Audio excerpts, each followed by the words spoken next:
જય ગુરુ મહારાજ। આજ રોજ અમે સંત શ્રી પ્રવીણદાસ મહારાજને ઘેર પધાર્યા છીએ। એમનું સૌપ્રથમ મેડિકલમાં આપી જે વિડીયો એમાં એમનું ઇન્ટરવ્યૂ લઈ રહ્યા છીએ।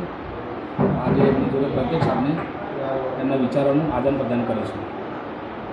આપનું પહેલું નામ અને જન્મસ્થળ બતાવો।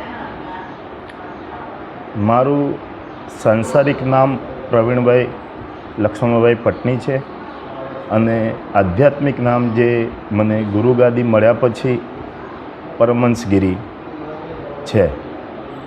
હું દસનામી સંપ્રદાયથી જોડાયેલો છું। પછી આપણા ગુરુ કોણ હતા અને આપણે જે સંપ્રદાય ક્યાંથી આવ્યા સંપ્રદાયમાં? મારા ગુરુ પ્રકાશગીરી છે જે દસનામી સંપ્રદાયથી છે। તેમના ગુરુ સૂરજગીરી છે। સૂરજગીરીના ગુરુ શિવગીરી છે। તો જે જુનાગઢની અંદર ભવનાથ ટેરેટી શિવલિંગવાળું બિલ્ડિંગ છે ત્યાં અમારો ગુરુદ્વારો છે। તમને આ વિચાર ક્યાંથી આવ્યો કે મારે આધ્યાત્મિક જીવન જીવવું છે?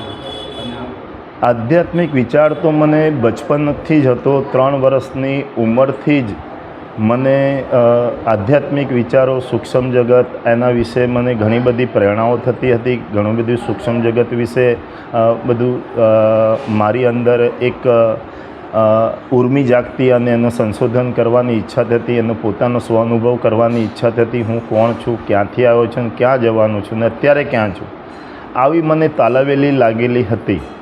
અને હું સંતોને જોઈ આકર્ષિત થતો અને સંતોની પ્રેરણાથી, સંતોની કૃપાથી ને સંતોની દયાથી આજે હું આ સ્ટેજ ઉપર છું।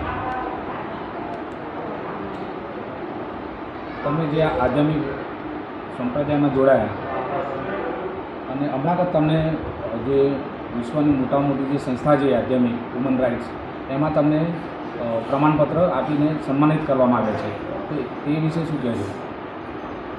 એ ઇન્ડિયા લેવલ ઉપર સેવાનું કાર્ય કરે છે અને સંતોને બી એ લોકોએ આવકાર્યા છે અને એ લોકો સારું એવું કાર્ય કરી રહ્યા છે ને જેની અંદર હરેક સમાજને સારો એવો લાભ આપી રહ્યા છે અને સારી એવી પોસ્ટ બી મને ત્યાં આપી છે અને એમને મારા ઉપર વિશ્વાસ છે કે આધ્યાત્મિક સારી એવું પ્રગતિ કરશે અને સેક્રેટરીની પોસ્ટ મને આપેલી છે।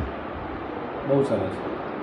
બીજું કે જે સમાજમાં આપણે જન્મ લીધો છે તે સમાજને તમારા મુખે શું સંદેશ કહેવા માગો છો? સમાજનો હું એક ઋણી છું। આ સમાજનું ઋણ મારા ઉપર છે એટલે મને એમ થયું કે આ સંતો સેવાથી, આધ્યાત્મિકમાં આવવાથી આજે મને આર્થિક, શારીરિક, માનસિક જે વિકાસ થયો છે તો એનાથી મારી સમાજ બી કેમ વંચિત રહે, એનો લાભ મારી સમાજને પણ મળવો જોઈએ અને મારા સંપર્કમાં આવેલી હરેક વ્યક્તિને જે લાભ મળવો જોઈએ એ ઉદ્દેશથી અમે 20 વર્ષની ટેક લીધી છે।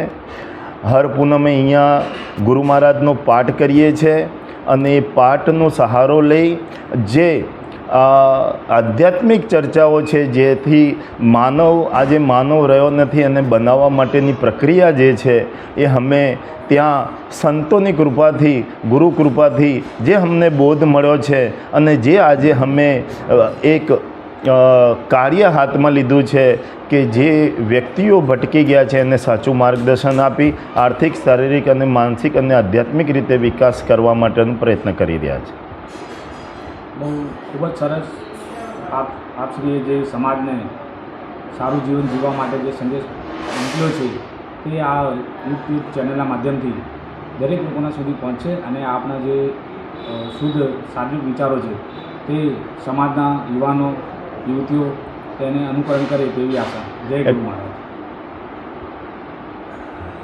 એક કહેવાનું હતું, હા, એટલે અમે એક આ સમાજમાં આ વસ્તુનો અભ્યાસ કર્યો તો આ સમાજમાં 3 વસ્તુ જે છે એ દૂષિત લાગી, એના ઉપર અમે કાર્ય હાથમાં લીધું છે। એક તો સમાજમાં એજ્યુકેશનનો અભાવ છે તો સમાજમાં એજ્યુકેશન નવી પેઢીને આપવા માટેની પ્રયત્ન કરીશું। સમાજમાં એક વ્યસન છે, એટલે સમાજમાં વ્યસન મુક્તિનું બી કાર્ય અમારે કરવાનું છે અને સમાજમાં અંધશ્રદ્ધા જે ફેલાઈ છે, જીવ હત્યા બલિ પ્રથા છે, એ બલિ પ્રથા નાબૂદ કરવાની છે. એના માટેનું અમારે ભગીરથ કાર્ય કરવાનું છે.